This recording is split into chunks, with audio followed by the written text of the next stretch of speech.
Buenas noches, hermanos, los saludo a todos ustedes. Estamos en una segunda clase de teología sistemática y la verdad que para esta nueva era en la cual el Señor nos permite nuevamente dar a conocer sobre todo lo que tiene que ver con las doctrinas bíblicas, es para nosotros lo que tenemos la oportunidad de dictar las clases una grande bendición. Allá por el año 2010, 2011, 2012, cuando nosotros tomamos por la dirección de nuestro Dios el poder encauzarnos en las sanas doctrinas a través de la teología reformada y desde la teología bíblica a la teología sistemática, logramos afianzar nuestros conocimientos y a través de su palabra pudimos tener una mayor comprensión sobre la suficiencia de la palabra de Dios y sobre la autoridad de la palabra de Dios. Nos brindó esto el poder a la vez darle el valor que se merece la palabra del Señor, porque es la palabra de Dios. Quizás la intención de este curso o de estas clases, de todas las que son las doctrinas bíblicas y sobre todo bibliología, que es el prolegómena, que es lo que va antes de todas las doctrinas bíblicas, nos sirva a nosotros para tener un mayor valor de lo que es la Escritura, la palabra del Señor. Amarla, escudriñarla, es la idea, es el propósito que Dios mismo establece en la Escritura. Entonces, como esto es un curso y es un dictado de materias, y a la vez ustedes tienen la oportunidad de preguntar, vamos a ordenarnos y vamos a dejar las preguntas para el final. Entonces, si en algún tema sobre algo que toquemos en relación a la materia en sí, tienen algunas preguntas, la vamos a responder al final. Así que les voy a agradecer que lo hagamos de esta manera y también les prometo que para la próxima clase voy a usar el pizarrón, que hoy por cuestiones de tiempo no pude prepararlo. Prefiero anotarlo y luego lo voy compartiendo en la medida que está escrito. Allí vamos a hacer una suerte de bosquejo, pero no tengo buena letra, así que tengo que tomar mucho tiempo para escribir con tranquilidad o usar algún otro compañero para que lo haga por mí. Vamos a ir a un pasaje de la Escritura que es clave, 2 de Timoteo capítulo 3, versículo 16, donde podemos iniciar de alguna manera este recorrido del estudio de la Biblia, o lo que nosotros conocemos hoy día a través de lo que es la teología sistemática, la materia de bibliología. Recién el pastor preguntaba, y yo le voy a hacer la pregunta nuevamente y las veces que sea necesario, por una cuestión de que a través de la repetición se aprende. Cuando un alumno, un hermano repite algo, obviamente se supone que lo que dice es verdadero, se afianza el conocimiento. Así que, ¿qué es la bibliología? Si alguien me puede responder, ¿qué es la bibliología? ¿Es el estudio de la Biblia? Bueno, aquí comenzamos bibliología. Y dice la palabra del Señor allí en 2 de Timoteo capítulo 3, versículo 16. Toda la Escritura es inspirada por Dios y útil para enseñar, para redarguir, para corregir, para instruir en justicia. Y voy a leer el 17 también, a fin de que el hombre de Dios sea perfecto, enteramente preparado para toda buena obra. Vamos a tomar este pasaje en relación a la importancia de la palabra del Señor. Si decimos que bibliología es el estudio de la Biblia y decimos que la Biblia es la palabra del Señor, muchos de ustedes tendrán en su portada, la mía está borrada, Santa Biblia.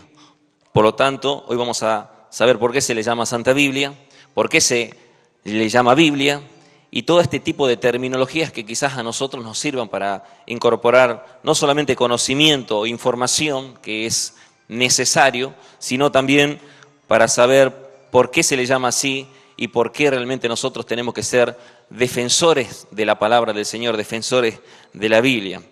Y a manera de introducción vamos a decir estas cosas que quiero que la tengan en cuenta. El libro por excelencia más atacado en toda la historia es la Biblia, pero el libro por excelencia que soportó todos esos ataques es el libro indestructible, es la Biblia. Por lo tanto, vamos a ver cómo de alguna manera nos sirve a nosotros el poder profundizar los diferentes hechos esenciales sobre lo que tiene que ver la revelación, la inspiración, la inerrancia, la infalibilidad, la canonicidad. Muchos se preguntaron por qué tenemos 66 libros. ¿Por qué hablamos que la Biblia es la autoridad suprema? ¿Por qué decimos que es la fuente de nuestra verdad y de nuestra fe? ¿De dónde nosotros deducimos que la palabra es inspirada? ¿Que la palabra carece de error? ¿O que la palabra no se contradice? Bueno, todo está en la palabra del Señor. Por lo tanto, podemos decir, como introducción también, que la Biblia habla de sí misma y la Biblia se defiende a sí misma. La bibliología, entonces, es, así de entrada, es el estudio de la Biblia, así como leemos allí en esa diapositiva. Y esta palabra Biblia deriva del griego biblos, y esa palabra biblos a la vez significa libros. Por lo tanto, nosotros podemos decir que está haciendo mención a los libros sagrados que nosotros tenemos como la palabra del Señor. Por lo tanto, decimos que se la conoce como Sagradas Escrituras. Y aquí tenemos que tener en cuenta algo fundamental, que es la cadena de la revelación. Dios es un Dios que se da a conocer. Decimos que Dios es un Dios que se da a conocer. Dios se manifiesta, Dios se da a conocer, Dios es un Dios que se relaciona con el hombre. Desde el Génesis al Apocalipsis vamos a encontrar que es un Dios que se comunica con el hombre desde la creación misma, y vamos a tocar temas como revelación y a su vez lo que es la revelación, que es un Dios que se da a conocer desde la creación misma, pero también es un Dios que se da a conocer a través de la palabra inspirada, que es lo que conocemos teológicamente como revelación especial del Señor. Un versículo para tener en cuenta y basarnos en todo lo que tiene que ver sobre la importancia de lo que Dios ha hablado es Hebreos capítulo 1, versículo 1 al 2. Ustedes simplemente anótenlo, yo voy a seguir del apunte que tengo aquí, y si usted quiere buscarlo en su Biblia, me gustaría que tome nota primero y luego corrobore. Dios, habiendo hablado muchas veces y de muchas maneras en otro tiempo a los padres por los profetas, en los postreros días nos ha hablado por el Hijo. Este pasaje aquí de Hebreos habla de la importancia que tiene la palabra del Señor. Aquí dice que Dios, habiendo hablado muchas veces y de muchas maneras en otro tiempo a los padres por los profetas, haciendo mención del Antiguo Testamento, en estos postreros días nos ha hablado por el Hijo. El autor de la carta a los Hebreos está haciendo mención de la manera en la que el Señor se comunicó por los padres, los profetas, y haciendo mención de los profetas, haciendo mención del Antiguo Testamento. Eso vamos a ir viéndolo en la medida que estudiemos algunos términos, cuando hablamos de la ley, cuando hablamos de los profetas, cuando hablamos de los escritos, cuando hablamos de diferentes temas que el Nuevo Testamento hace en mención a lo que es el Antiguo Testamento para corroborar que es la palabra del Señor. Pero aquí dice que Dios habló de muchas maneras y de diferentes formas, en voz audible. Dios se comunicó a través de los profetas, lo hizo de manera escrita al mismo Moisés, dictó su palabra, o sea que Dios se glorificó y se manifestó y se reveló de diferentes formas. Se dio a conocer a través de teofanías, de cristofanías, que son manifestaciones externas de Dios, a través del ángel de Jehová, a través de la zarza que ardía y no se consumía allí cuando Moisés fue llamado y tuvo un encuentro con Dios. Y de esa manera nosotros vamos a ir introduciendo a nuestro conocimiento teológico diferentes términos que van a ser parte de la formación teológica que vamos a tener nosotros. La bibliología es la columna vertebral por la cual se soporta todas las demás doctrinas de la Biblia. No podemos hablar de la doctrina del Padre, del Hijo o del Espíritu Santo, teología propiamente dicha, cristología o neumatología, si no conocemos bibliología. Es más, nosotros sabemos que la bibliología es lo que sostiene a las demás doctrinas de la palabra de Dios. Por lo tanto, es importante entender que Dios habló de muchas maneras en otro tiempo Y aquí el apóstol, el autor de la carta a los Hebreos está diciendo que en estos tiempos Dios ha hablado por el Hijo. Cuando nosotros lleguemos al punto de revelación vamos a entender más este versículo bíblico.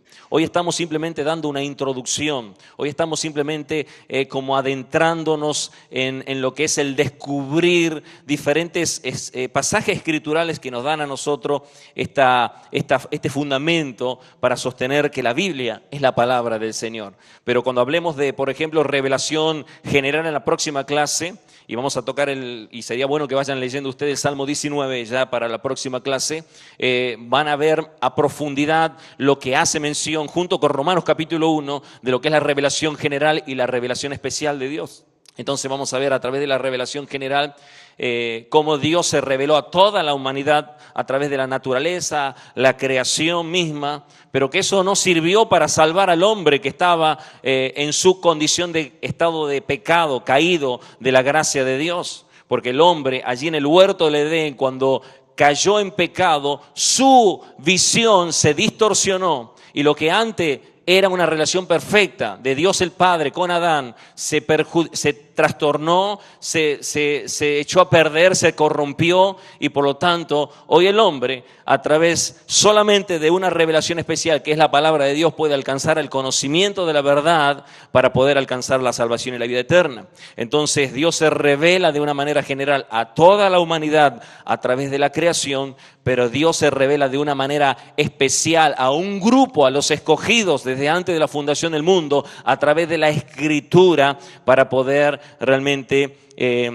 alcanzar la salvación y la vida eterna.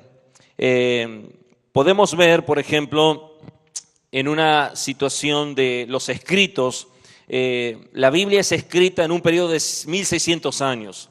Y en esos escritos desde Moisés, 1400 antes de Cristo, a casi el primer siglo de los apóstoles, podemos tener aproximadamente más de 1500 años donde la Biblia fue escrita por más de 40 autores. Y la importancia radica en esto.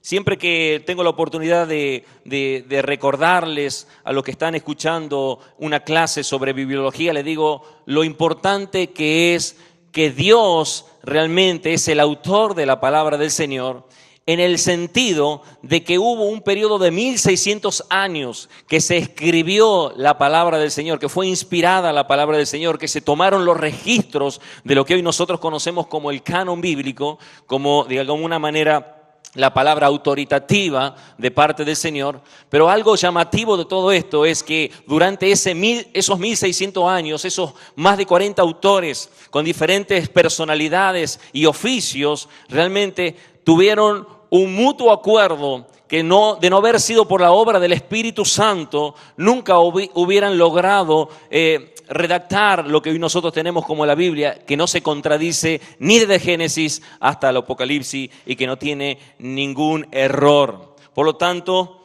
si nosotros tuviéramos hoy aquí sentados 40 periodistas para de alguna manera buscar de alguna manera información sobre algún acontecimiento ocurrido en la historia actual, tal vez tuviéramos nosotros 40 informes diferentes de esos periodistas que estuvieron presentes en un accidente, por dar a conocer un ejemplo. Un accidente en este tiempo es muchas veces descrito, anunciado o inclusive muchas veces con errores transmitidos de periodista en periodista. No se ponen de acuerdo los periodistas, aún estando en el mismo lugar del hecho que ocurrió el accidente. Bueno, cuando Dios se valió de esa revelación a través de la inspiración de su palabra, como lo dice allí 2 de Timoteo 3:16, dice toda la Escritura. Aquí tenemos que hablar de algo importante, es toda la Escritura. Y cuando nosotros analicemos libros por libros, vamos a ver que es toda la Escritura, que en el latín es tota Escritura. No solamente es una parte de la Escritura, sino que toda la Escritura es inspirada por Dios. Y para adelantar, la palabra inspirada significa exhalada, respirada por Dios. Nosotros hacemos una inspiración cuando respiramos y una expiración cuando eliminamos el aire. Bueno, el theopneustas, que en ese vocablo ocupa el término inspiración, que es en el único lugar donde aparece la descripción en el griego de una palabra compleja, teos, Dios, neusta, exhalada, es Dios exhalada, la palabra es Dios exhalada, es inspirada, es en el único lugar donde durante toda la historia ha sido registrada esa palabra. Y nosotros en el Nuevo Testamento tenemos solamente 2 palabras en relación a la inspiración. La tenemos aquí en 2 de Timoteo 3:16, cuando dice que toda la Escritura es inspirada por Dios. Y la tenemos también allí en 2 de Pedro capítulo 1, versículo 21, donde dice que Dios, habiendo inspirado a los hombres, ellos, inspirado, esa palabra feromenoi, significa conducidos, guiados, escribieron los registros porque el Espíritu Santo era su supervisor. El Espíritu Santo les estaba recordando todas las cosas que ellos habían de escribir. Y eso es lo más grandioso que tenemos nosotros, por lo cual sostenemos que la Biblia es la palabra de Dios. Muchos dirán, ¿por qué es la Santa Biblia? Bueno, simplemente porque la Escritura habla de esto y nos dice allí en Romanos capítulo 7, versículo 12, dice, de manera que la ley a la verdad es santa. Está haciendo mención a la ley, el apóstol Pablo está haciendo mención al Antiguo Testamento.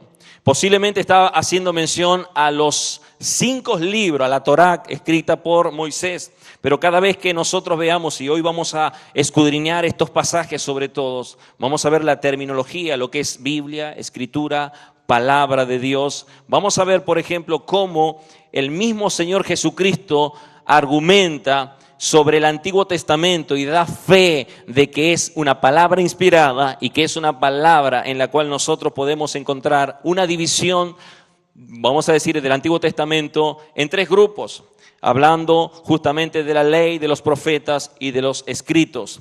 Así que es importante que leamos esto. Dice, de la manera que la ley a la verdad es santa y el mandamiento santo, justo y bueno. Por lo tanto, si la ley es la palabra de Dios, si el mandamiento es la palabra de Dios, si las ordenanzas son las palabras del Señor, nosotros podemos argumentar que esto es santo. Por eso decimos que es Dios exhalada, Dios es santo, su palabra es santa. Por lo tanto, el título que tenemos muchas veces nosotros es allí Santa Biblia.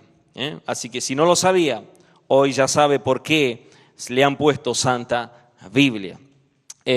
Una de las razones de las cuales también nosotros sostenemos que la Biblia es de gran importancia para nosotros, el pueblo cristiano, es porque el cristianismo se sustenta en la palabra del Señor. La Biblia es importante porque el pueblo de Dios tiene su origen en lo que Dios ha dicho. Mire, 1 Corintios capítulo 15, versículo 1 al 4, dice, además os declaro, Pablo está escribiendo, hermanos, ¿a quién le está hablando? A la iglesia. ¿A quién le está hablando? A la iglesia. Dice, hermanos, el evangelio que os he predicado, el cual también recibisteis, en el cual también perseveráis, por el cual asimismo, si retenéis la palabra que os he predicado, sois salvos. Si no creéis en vano, porque primeramente os he enseñado lo que asimismo recibí, que Cristo murió por nuestros pecados, conforme a las Escrituras. Aquí el apóstol Pablo hace mención de uno de los términos que son sinónimos en relación a lo que es la palabra de Dios, la Biblia, la Escritura. Dice, conforme a las Escrituras, y que fue sepultado y que resucitó al tercer día, nuevamente dice, conforme a las Escrituras. Por lo tanto, podemos sostener que el apóstol Pablo está diciendo sobre las Escrituras y haciendo mención a la palabra del Señor. Sí veremos que la gran mayoría, y en su gran mayoría casi 51 veces la palabra Escritura que aparece en el Nuevo Testamento, salvo 2 o 3 pasajes, que también lo vamos a ver, hace mención al Antiguo Testamento. Pero esos 2 o 3 pasajes que vamos a ver hoy en día hacen mención al Nuevo Testamento. Por lo tanto, volvemos a 2 de Timoteo 3:16. Toda la Escritura es inspirada por Dios. Es inspirada por Dios y es útil. Y es útil, dice la palabra del Señor. Y aquí nosotros tenemos que entender que es útil para instruir. Por lo tanto, ley significa instrucción. La ley es la instrucción. Nosotros tenemos un libro que es Deuteronomio dentro del Pentateuco. ¿Alguno me puede describir cuántos libros tiene el Pentateuco? Sí, ¿verdad? Se cae de maduro de 5. ¿Cuáles son esos libros?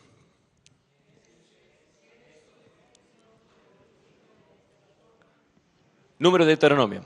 Perfecto. Deuteronomio, segunda ley. Entonces, vemos que son instrucciones, pero esto es para ir de alguna manera familiarizándonos con los términos. Tenemos que aprender a familiarizarnos con los términos. ¿Por qué Antiguo Testamento? ¿Por qué Nuevo Testamento? ¿Por qué se le llama Antiguo Pacto, Nuevo Pacto? Eso vamos a ir viendo cuando veamos las divisiones y las agrupaciones de la Biblia en otras clases. Posiblemente en la que viene vamos a tocar esos puntos. Escuchaba a la hermana que preguntaba la vez pasada el porqué de los libros apócrifos, por qué se llaman libros apócrifos, por qué el canon solamente contiene 66 libros. Bueno, también vamos a ver la canonización, en qué se basó esa canonización y el por qué nosotros hoy tenemos como, agrupación de 66 libros como autorizados, como inspirados, como divinos en la palabra del Señor y no más libros.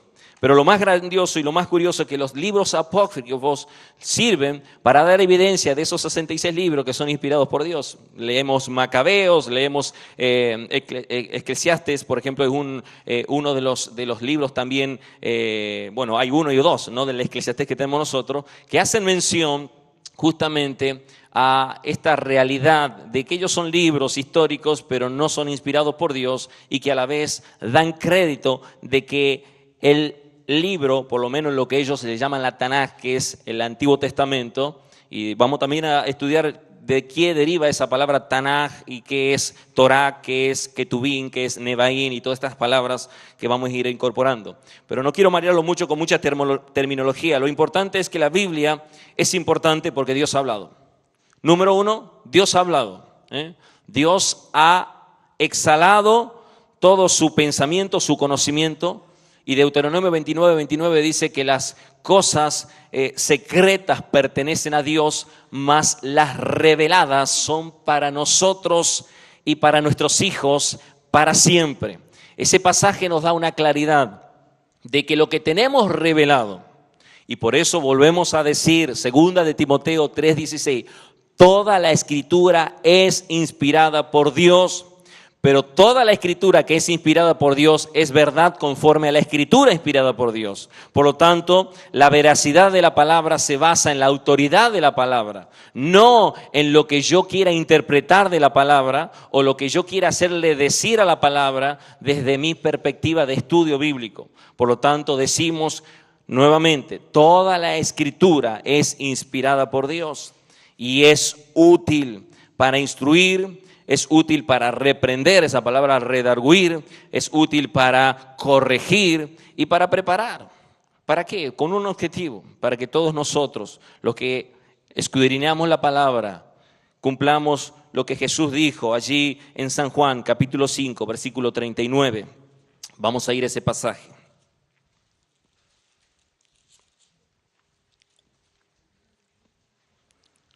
San Juan 5:39 dice, escudriñad las Escrituras. ¿Qué significa escudriñar?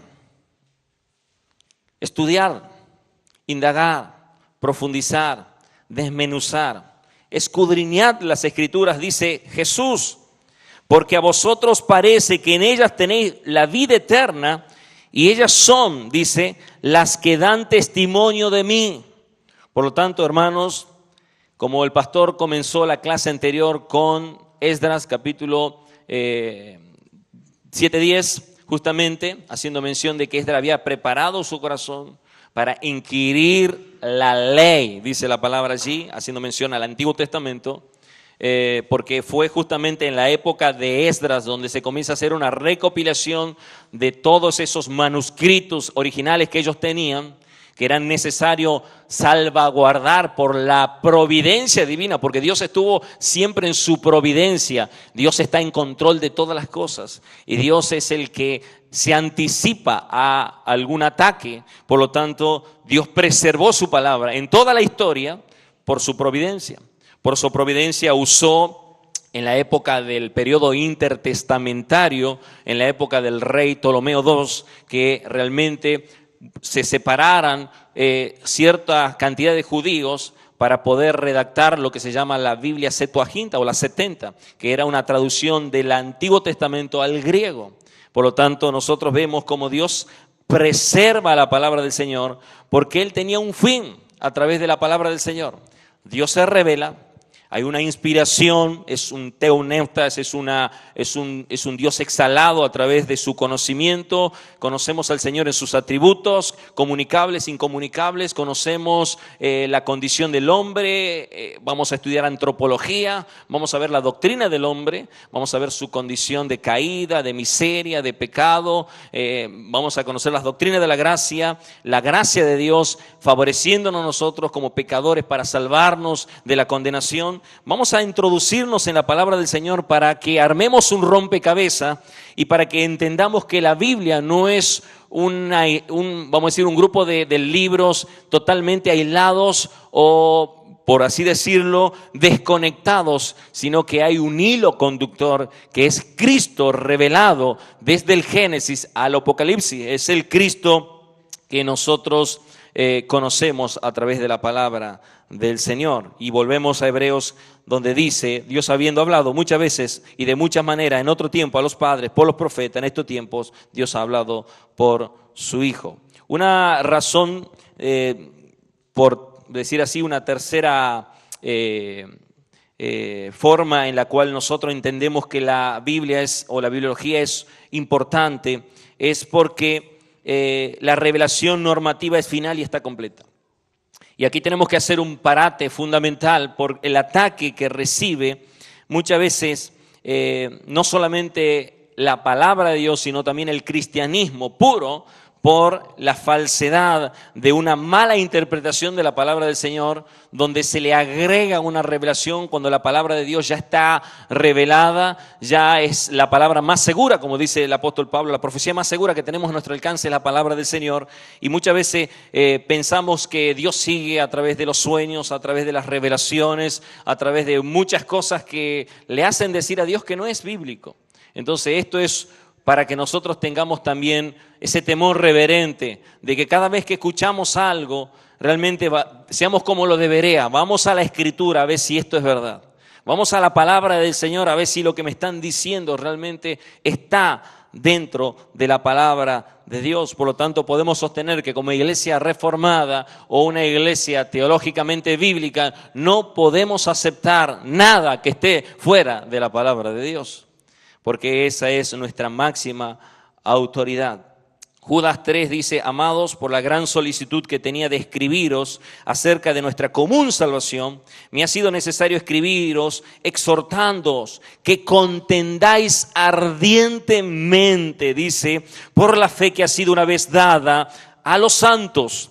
Fe, en este sentido, tiene aquí una revelación en relación o una interpretación en relación al contenido de lo que es para nosotros interpretar la palabra del Señor. Porque dice que la fe viene por el oír y el oír por la palabra de Dios. En la manera en que yo estudio la Biblia, yo puedo ser de una fe sana o de una sana doctrina, de una enseñanza sana, o puedo estar errado, puedo estar equivocado, puedo tener una malformación teológica inclusive, y de cierto, muchos de nosotros podemos con total convicción decir: hemos estado errados en muchas doctrinas y aún todavía tenemos algunas cosas todavía que Dios está tratando, pero por su gracia Dios nos está corrigiendo, porque la palabra hace eso. Dios está tratando con nuestra vida en la medida que nosotros la leemos, en la medida que nosotros la escudriñamos.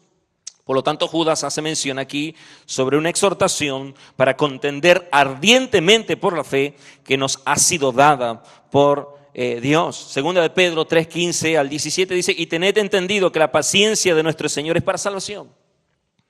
Este es uno de los pasajes en el cual decía anteriormente, si ustedes recordarán, que en su gran mayoría la palabra escritura hace mención al Antiguo Testamento, pero hay algunos cuantos, por no decir 2 o 3, que hacen mención al Nuevo Testamento. Este es uno, y vamos a ver. Dice, por ejemplo, Dice, y tened entendido que la paciencia, 2 de Pedro 3, 15 al 17, que la paciencia de nuestro Señor es para salvación, como también nuestro amado hermano Pablo. Aquí está haciendo referencia al apóstol Pablo. El apóstol Pablo estaba en la era cristiana. El apóstol Pablo es el que recibió por inspiración divina las 13 cartas que lo caracterizan al apóstol Pablo. Por lo tanto, podemos decir que Pedro tenía conocimiento de lo que el apóstol Pablo estaba recibiendo de parte del Señor. Y aquí dice, según la sabiduría que le ha sido dada. Fíjese cómo siempre llevan esto a la superioridad o a la supremacía de la palabra del Señor, en relación a la autoridad de la palabra de Dios. Por lo tanto, aquí dice que lo que recibió Pablo ha sido conforme a la sabiduría dada de Dios. Por lo tanto, dice, os ha escrito. ¿Qué ha hecho Pablo? Ha hecho un registro. Esa palabra inspiración es registro. Ha sido inspirado, ha hecho un escrito. Por ahí podemos decir, ¿cómo fue? No fue un dictado, no es que estuvo dictándole, aunque en muchas de las cuestiones vemos como el mismísimo apóstol Juan, que escribe a las iglesias, se escribe a las iglesias y seguramente el Espíritu le estaba como redactando lo que tenía que decir. Pero lo que sucede es que Dios en su theopneustas, en su inspiración, en su Dios exhalado, llevó ese conocimiento y se valió de las diferentes personalidades y tuvo en cuenta esto. Por eso hablamos de la grandeza de Dios en sostener su autoridad máxima a través de usar hombres comunes que fueron inspirados, pero también que fueron feromenoi, conducidos, guiados y supervisados por el Espíritu Santo para que la palabra carezca de error. Y aquí dice, Él recibió, os ha escrito casi en todas sus epístolas, y si habla de epístolas, aún en la carta del apóstol Pedro, da a entender que ya había escrito el apóstol Pablo lo que nosotros conocemos como el Nuevo Testamento. Por lo tanto, esto es interesante, hermano, porque yo le digo que la alta crítica, que es la teología liberal, que quiere echar por tierra de que no todos los libros son autoritativos e inspirados por Dios, tratan a través de ciertos argumentos falsos, tratan de revertir o de confundir, porque lo único que hacen es confundir. Cuando veamos Revelación, y dijimos que vamos a verlo sobre el Salmo 19 y sobre Romanos capítulo 1, vamos a ver cómo el diablo y Satanás, el máximo enemigo de Dios y de la iglesia en todos los tiempos, desde el Génesis, ya llevó a poner en tela de juicio la veracidad de la palabra de Dios cuando él se acerca y le dice a Eva, con que Dios os ha dicho. Entonces, lamentablemente vemos la caída del hombre por haber prestado oído a la confusión del diablo y Satanás. Vemos esto también como de alguna manera aquí el apóstol Pedro estaba diciendo algo muy importante. Hablando en todas estas cosas, dices, entre las cuales hay algunas difíciles de entender. Él sostenía que había cosas que eran difíciles de entender que el apóstol Pablo había recibido por inspiración divina. Y luego dice, las cuales los indoctos inconstantes tuercen, como también las otras escrituras. Y cuando dice también las otras escrituras, en este caso en particular está haciendo mención al Antiguo Testamento en esa parte de las otras escrituras. Porque primero está hablando del Nuevo Testamento, de las epístolas de Pablo, y luego hace mención como de las otras escrituras. Pero luego vamos a ver a Jesús haciendo mención del Antiguo Testamento en lo que respecta a la ley y los profetas y los otros escritos. Entonces dice, así que vosotros, oh amados, sabiéndolo de antemano, guardaos que no seáis arrastrados por el error de los inicuos y que caigáis de vuestra firmeza. Está claro aquí, por repetición, primer punto fundamental, ¿por qué estudiar la Biblia o de alguna manera estar cursando bibliología es importante? Porque Dios ha hablado. Entonces, si Dios ha hablado, ¿para usted le será importante lo que Dios ha dicho? ¿Será importante para usted lo que Dios ha dicho? ¿Cuáles son las instrucciones de Dios? ¿Qué es lo que Dios quiere de nosotros? ¿Qué es lo que nos beneficia a través de la palabra de Dios a nosotros? Seguramente que sí. También porque tiene el sustento del cristianismo mismo. Nosotros sostenemos que esa palabra que recibimos conforme a las Escrituras es lo que a nosotros nos da a mantener nuestra confesión de fe. Pero por sobre todas las cosas, porque es una revelación final, está completa, es normativa, es plenaria, en otras palabras, para usar un término teológico, está completa, no necesitamos que nadie le agregue, que nadie le saque, porque es palabra de Dios.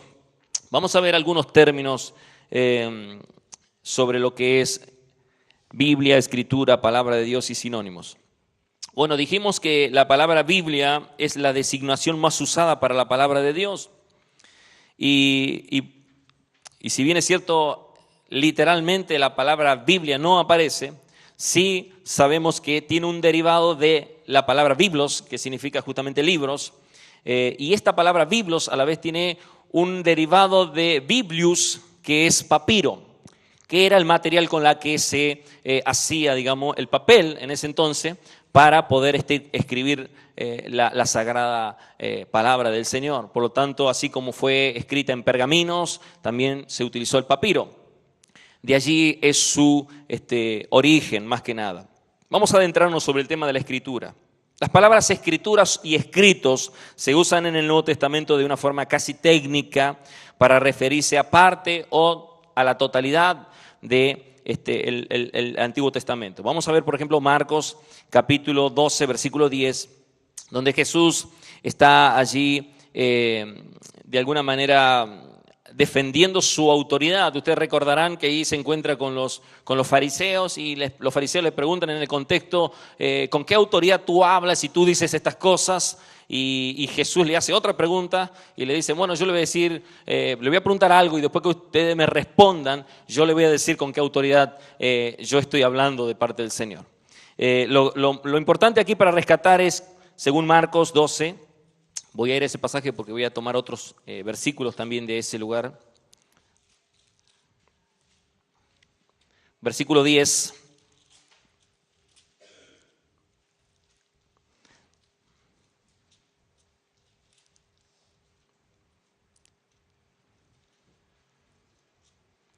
Ustedes tomen nota porque lo que quede en el tintero lo vamos a repasar. Siempre vamos a estar repasando, esto es lo importante.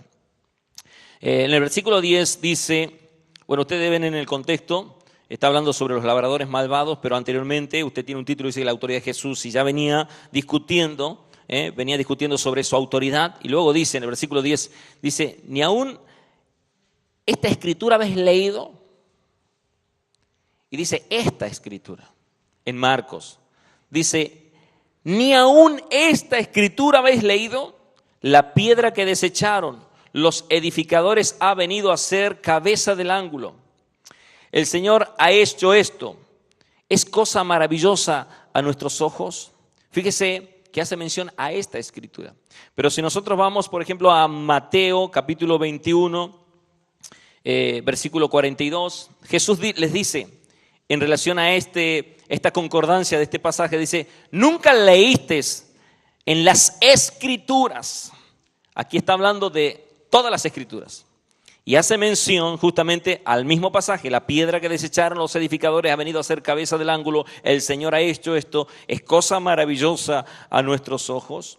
Por lo tanto, podemos sostener que cuando aparece la palabra escritura, muchas veces hace mención a una parte, a esta escritura, o muchas veces amplía el conocimiento a todos los escritos que son inspirados por Dios. En Romanos capítulo 9, versículo 17 dice, porque la escritura dice a Faraón, para esto mismo te he levantado, para mostrar en ti mi poder, para que mi nombre sea anunciado por toda la tierra. Entonces podemos sostener que las escrituras muchas veces también hablan de la personalidad de Dios y está identificada justamente al decir, para esto mismo te he levantado, para mostrar en ti mi poder. Está hablando justamente de la personalidad de un Dios todopoderoso y para que mi nombre sea anunciado por toda la tierra. Otro término a tener en cuenta es la palabra de Dios, ya que las escrituras son el producto de la acción directa de Dios. Leímos 2 de Timoteo capítulo 3 versículo 16 y vamos a seguir hasta que terminemos bibliología con ese pasaje y se lo van a memorizar, no solamente en el memorizárselo, sino en el entenderlo, el teuneustas, el Dios exhalada.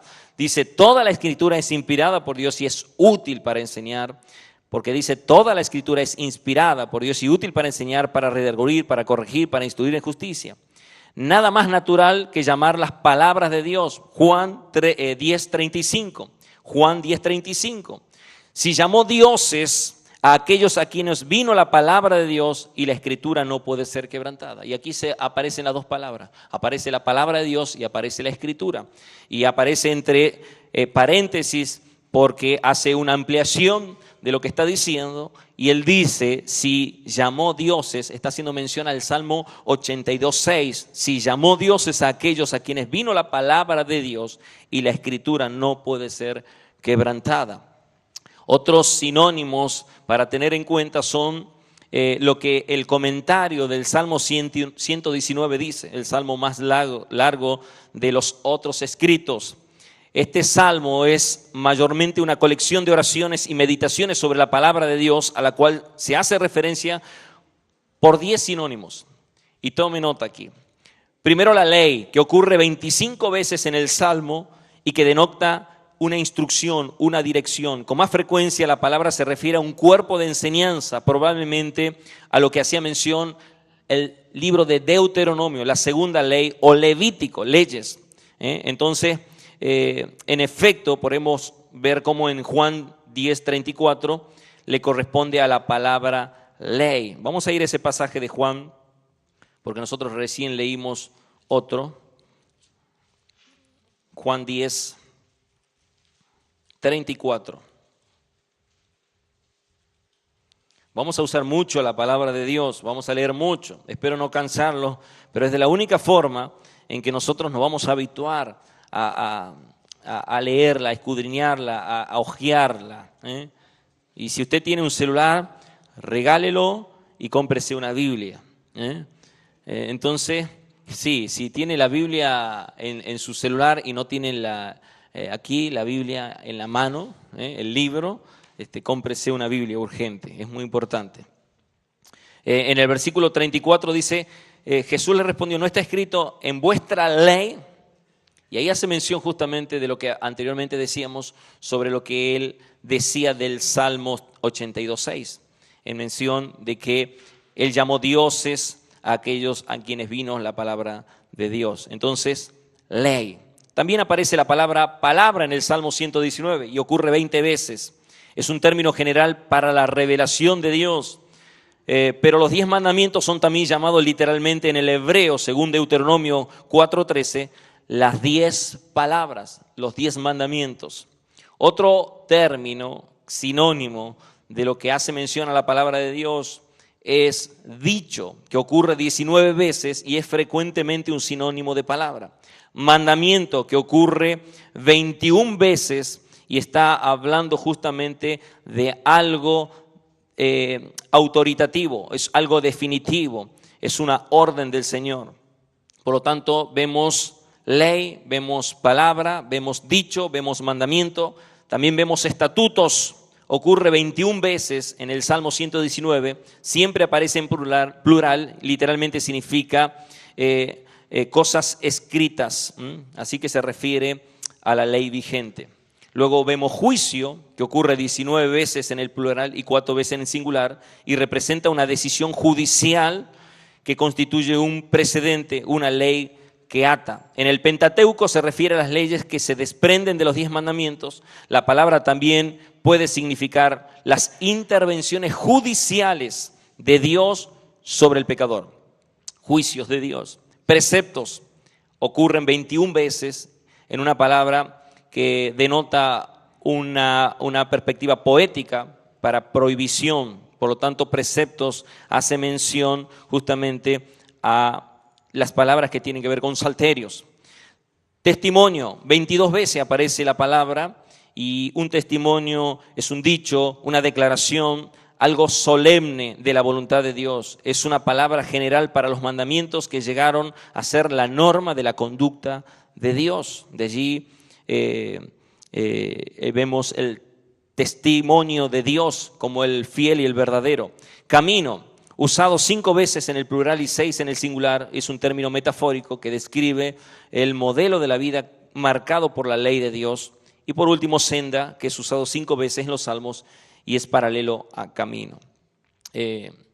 Puse figuras usadas porque es necesario tener en cuenta que la palabra del Señor hace mención a ciertas figuras como agua, por ejemplo, pan, alimento sólido, espada, espejo, fuego, martillo, lámpara, leche, lumbrera, piedra de tropiezo, semilla. Muchos conocemos muchos de estos pasajes, así que no vamos a ahondar sobre el tema de estos términos en sentido figurado de lo que hace mención a la palabra del Señor.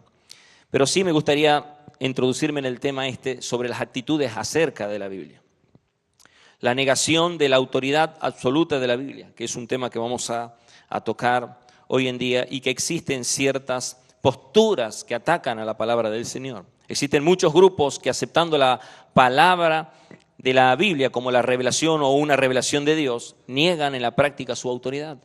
Apelan a ella siempre y cuando no vaya en contra de sus presuposiciones filosóficas, sus sentimientos, su teología o los escritos de otras personas.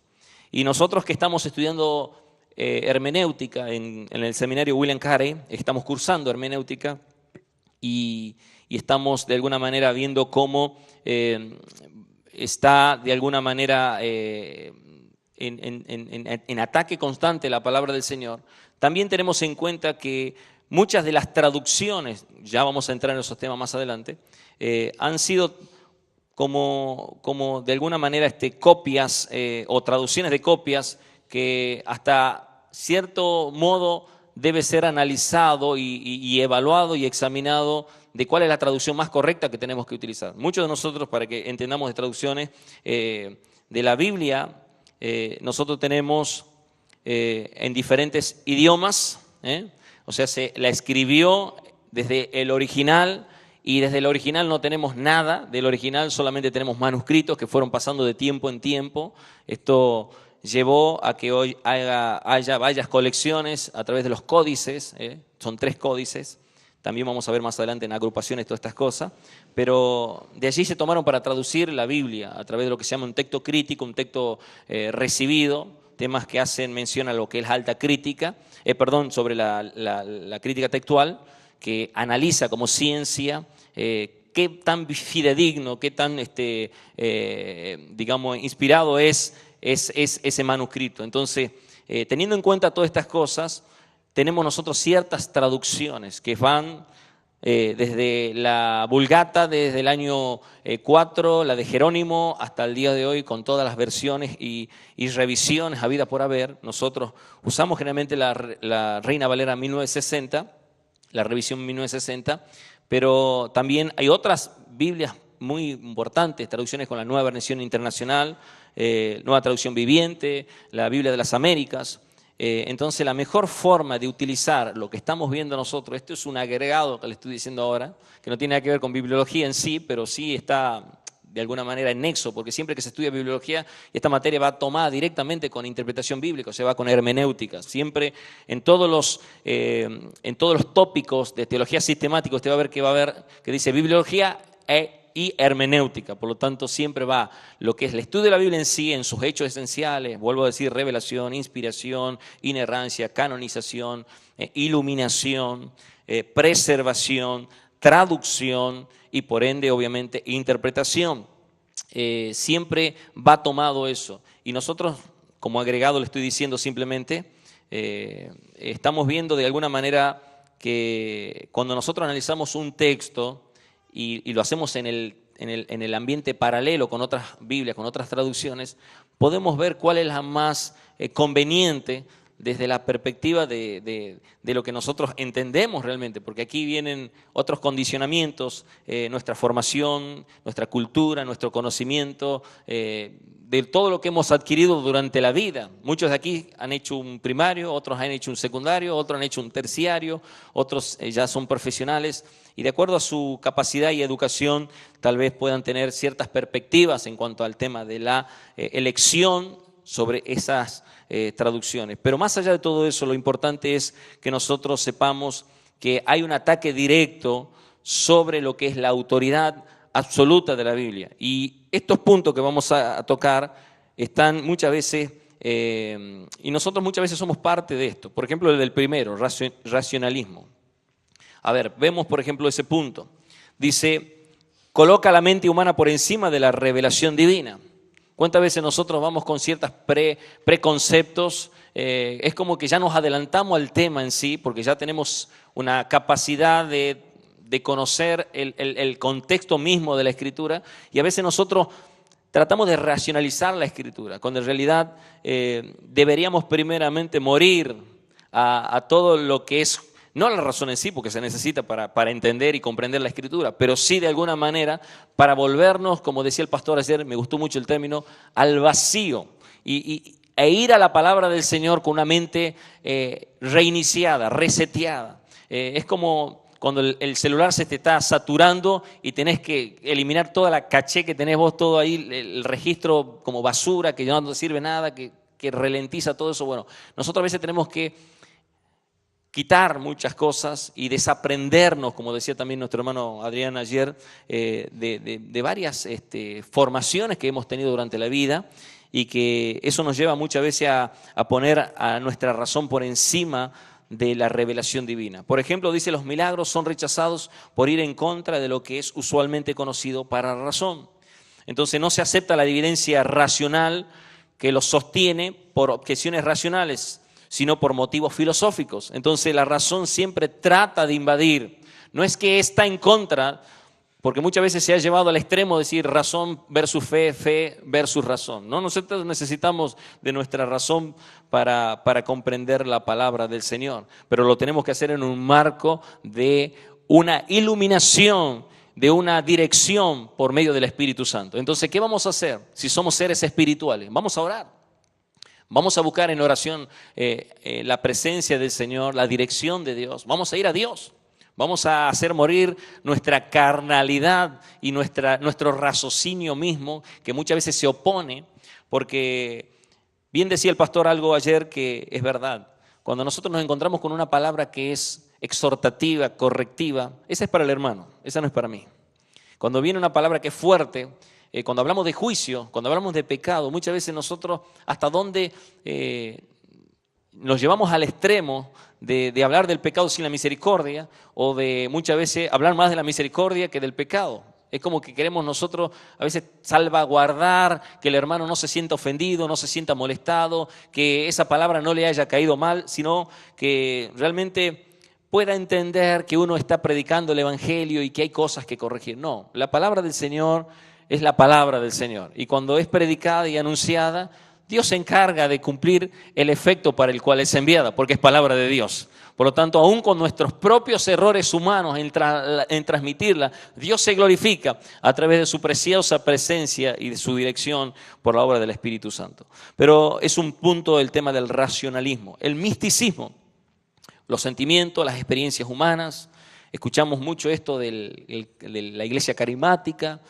Dios me mostró, Dios me habló, Dios me dijo, estoy aquí, estoy allá. Entonces, todas estas cosas traen como consecuencia ciertas afirmaciones que van en contra de la Biblia, que contradicen muchas veces la palabra del Señor, porque ponen sus experiencias por sobre la palabra de Dios. Entonces, es importante tener en cuenta esto. El romanismo, involucrándose el romanismo, que pone a la iglesia por encima de la Biblia, que pone la autoridad de las Escrituras por debajo del papado, y que pone muchas veces enseñanzas extras cátedras como más importantes que la misma palabra de Dios. Luego vemos las sectas. Cuando lleguen allí a tercer año, los de William Carey van a ver sectas y religiones, una materia muy interesante. Pero aquí simplemente para hacer mención que elevan los escritos de su fundador por encima de las Escrituras. Y muchas de las sectas y religiones han surgido de una errónea interpretación de la palabra del Señor. Los Jesús solos, los testigos de Jehová, los mormones, y han tenido de alguna manera una base bíblica, pero que se han desviado, como bien decía el apóstol Pablo. Los indoctos e inconstantes tuercen para su propia perdición la palabra de Dios. La alta crítica, como mencionamos al principio, que coloca sus presuposiciones en la teología liberal por encima de la Biblia, que acepta el homosexualismo, que acepta, escuché esto, no sé si será verdad, de una de las traducciones que han simplificado algunos pasajes de la Escritura en relación a donde el apóstol Pablo hace mención de lo que el Señor trae como consecuencia del pecado en contra natura, en relación justamente a la homosexualidad y al lesbianismo en Romanos, capítulo 1. Pero no sabría cuál es la traducción. De conseguirla voy a investigar, seguramente voy a hacer mención de eso, pero el Alta Crítica se basa justamente en una teología bastante liberal y siempre contradiciendo la Sagrada Escritura y reduciendo la palabra del Señor a un libro puramente humano. Entonces, este es para tener en cuenta.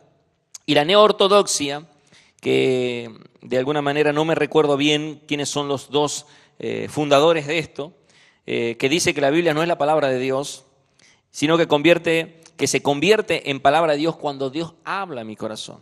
Ellos dicen, es una palabra que cobra vida cuando yo recibo por interpretación misma, digamos, la utilidad que a mí me sirve. Entonces amolda la palabra del Señor a sus propios beneficios. De manera sutil se traslada así la autoridad de las Escrituras al lector, quien a la luz de los impulsos de su corazón va justamente a contradecir la palabra de Dios. Esto ya estaba dicho en Jeremías capítulo 17, versículo 9, haciendo mención del problema del hombre, que es el corazón del hombre, ¿no? Estos puntos son importantes para ver.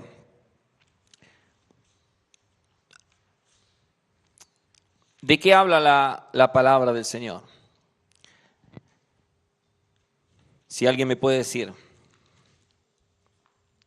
¿cuál es el tema principal en la Escritura? Jesucristo. ¿Es así? Por lo tanto, nosotros podemos sostener a través de este estudio de bibliología que, número uno, todo el orden de agrupaciones que vamos a ver más adelante y divisiones que se han hecho en la Biblia, tiene un hilo conductor, que el orden, según Nick y Hessler, dice, no es arbitrario. De hecho, el orden muestra evidencia de haber sido dirigido intencionalmente, a lo menos en cuanto a categorías significativas, porque presenta el desarrollo del drama de la revelación redentora de nuestro Señor Jesucristo. Ya que la redención y la revelación se centran en la persona de Jesucristo, puede ser observado a través de las varias secciones de la Escritura cómo forman una estructura cristocéntrica. Y aquí sí voy a ir al libro de Lucas, Evangelio según San Lucas, capítulo 24. Jesús, después de haber resucitado, se encuentra con dos personas camino de Emaús. Y sucede algo. Jesús se irrita, se molesta. ¿Qué pasaría con nosotros en este tiempo si no le damos la verdad, la real importancia a la palabra del Señor? Jesús también se molesta, se irrita. Vemos, por ejemplo, en el versículo, vamos a ver, por ejemplo, desde el 25, dice, entonces Él les dijo, insensatos y tardos de corazón para creer todo lo que los profetas han dicho. Luego dice, no era necesario que el Cristo padeciera estas cosas y que entrara en su gloria. Y comenzando, versículo 27, desde Moisés, y cuando dice desde Moisés, está hablando justamente a la ley, a la Torá, está hablando al Pentateuco, porque luego hace mención de los otros libros del Antiguo Testamento. ¿Cuántos libros tiene el Antiguo Testamento? 39, perfecto. Y está dividido en tres grupos. ¿Cuáles son esos grupos? La ley, los profetas y los otros escritos. Y aquí dice la palabra del Señor, y comenzando desde Moisés y siguiendo por los profetas, les declaraba en todas las escrituras lo que de él decían. Y vamos a ver versículo 44. Luego les dijo, estas son las palabras que os hablé estando aún con vosotros, que era necesario que se cumpliera todo lo que está escrito de mí en la ley de Moisés, en los profetas y en los salmos. Y cuando dice salmos, es el libro más amplio de los otros escritos, por lo tanto, hace mención justamente a todo el Antiguo Testamento. Entonces les abrió el entendimiento para que comprendieran ¿qué cosa? Las Escrituras. Les abrió el entendimiento para que comprendan las Escrituras. ¿Qué estamos haciendo a través de bibliología? Nosotros estamos presentándole herramientas para que nosotros podamos ordenar nuestro conocimiento. Lo tenemos un poco desordenado o no lo tenemos tal vez. Entonces a través de bibliología nosotros estamos estudiando la importancia de la Biblia, el origen de la Biblia, cuál es el tema principal de la Biblia, por qué nosotros sostenemos que la Biblia es la autoridad máxima para nuestra conducta de fe cristiana y todos estos temas que hacen mención a los hechos esenciales de la palabra de Dios. En un cuadro, próxima clase, voy a presentar sobre la importancia de tener, de alguna manera, este conocimiento sobre por qué los libros están dispuestos de esta manera y no de manera arbitraria. Dijimos, y hace mención este autor, sobre el aspecto cristocéntrico. Cristocéntrico. ¿Por qué? Porque la ley habla del fundamento para Cristo.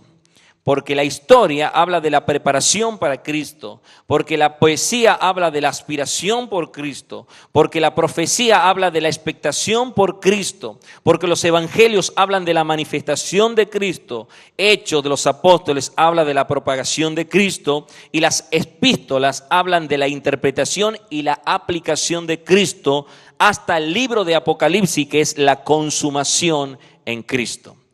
Voy a volver a repetir porque sé que algunos están tomando nota. Ley hace mención al fundamento para Cristo. Historia sobre la preparación para Cristo. Vamos a ver cómo el pueblo de Israel fue llevado realmente en una preparación para un encuentro con Cristo. Luego la poesía, los libros poéticos, a la aspiración por Cristo, libro de Cantar, libro de Eclesiastés, los Salmos. Luego la profecía como una expectación por Cristo. Vemos todos los profetas mayores, los profetas menores. Tenemos 17 libros proféticos en el Antiguo Testamento de los 39. Por lo tanto, vamos a estudiar eso. Cuáles son los profetas mayores, cuáles son los profetas menores, cuáles son los libros históricos, cuáles son los libros poéticos. Habla de los evangelios, los 4 evangelios sobre la manifestación de Cristo. Hechos de los Apóstoles, la propagación de Cristo. Nosotros, la iglesia de Cristo, aquí estamos propagando a Cristo. Somos, vamos a decir así, los portadores de la gloria de Dios por medio de nuestro Señor Jesucristo.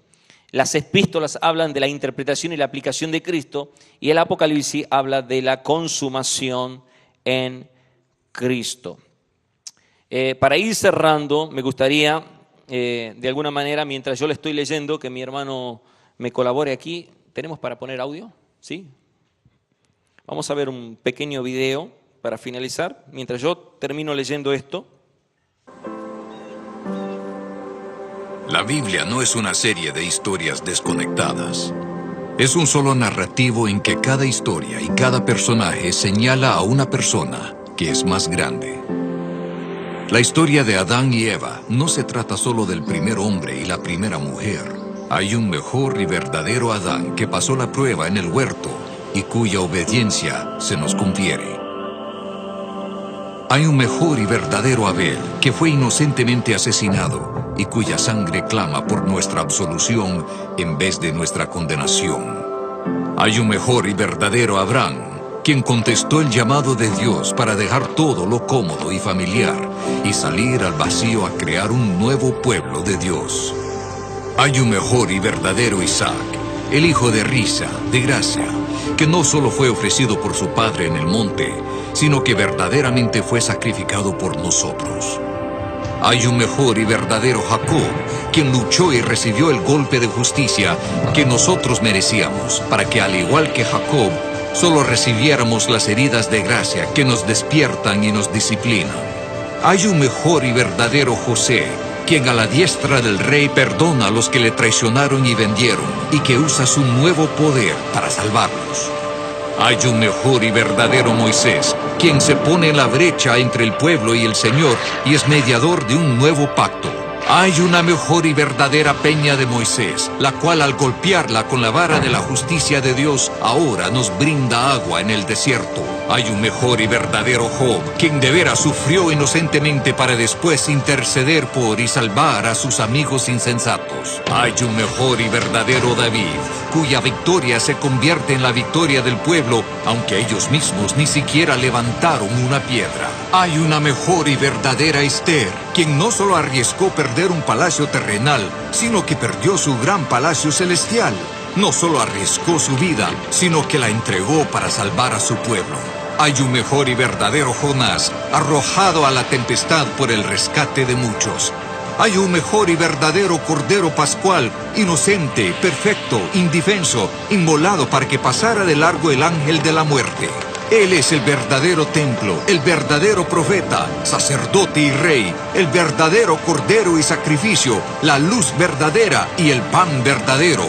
La Biblia no es una serie de historias desconectadas. Es un solo narrativo que nos señala a una persona, a Jesús.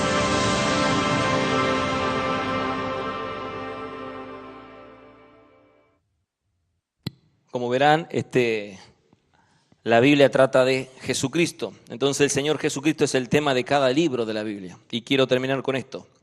En Génesis, Dios es el creador. En Éxodo es el Redentor. En Levítico, Él es nuestra santificación. En Números, Él es nuestra guía.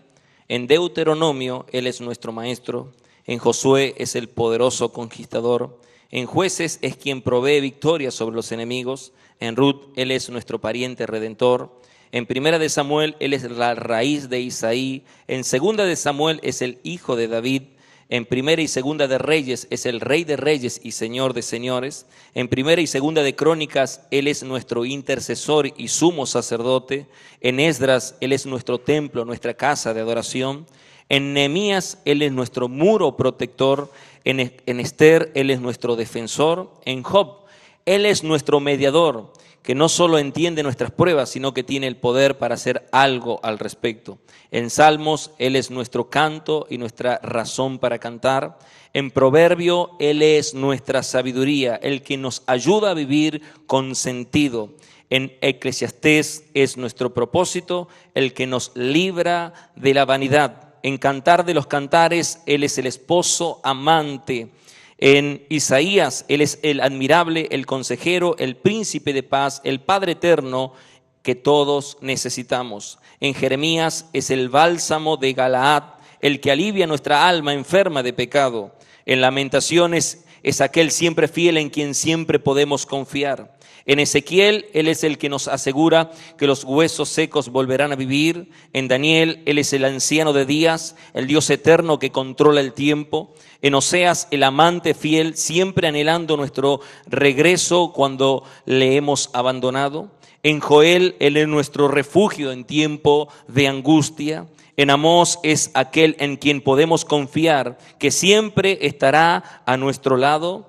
En Abdías, Él es el Señor del reino. En Jonás, Él es nuestra salvación, quien nos lleva de regreso a la esfera de la voluntad de Él. En Miqueas, Él es el juez de la nación. En Nahum, Él es el Dios celoso. En Habacuc, Él es el santo. En Sofonía, Él es el testigo. En Ageo, Él es el que derrota a los enemigos. En Zacarías, Él es el Dios de los ejércitos. Y en el Nuevo Testamento, en Mateos, es el rey de los judíos. En Marco, Él es el siervo sufriente. En Lucas, Él es el Hijo de Dios en el que podemos confiar. En Juan, Él es el Hijo de Dios. En Hechos, Él es el Salvador del mundo. En Romanos, es la justicia de Dios. En Primera de Corintios, es la roca que seguía a Israel. En Segunda de Corintios, Él es el vencedor. En Gálatas, Él es nuestra libertad. En Efesios, Él es la cabeza de la iglesia. En Filipenses, Él es nuestro gozo. En Colosenses, Él es nuestra plenitud. En Primera y Segunda de Tesalonicenses es nuestra esperanza. En Primera de Timoteo, Él es nuestra fe. En Segunda de Timoteo, Él es nuestra estabilidad. En Filemón Él es nuestro benefactor, en Hebreos Él es nuestra perfección, en Santiago es el poder detrás de nuestra fe, en Primera de Timoteo Él es de Pedro es nuestro ejemplo, en Segunda de Pedro es nuestra pureza, en Primera de Juan en nuestra vida, en Segunda de Juan en nuestro modelo, en Tercera de Juan en nuestra motivación, en Judas es el fundamento de nuestra fe y en Apocalipsis es el rey que viene pronto. En Él están todas las cosas y todas las cosas por Él subsisten, como dice Colosenses 1:17. Amén. Así que damos gracias al Señor por esta introducción a bibliología, que es una materia muy necesaria de conocer.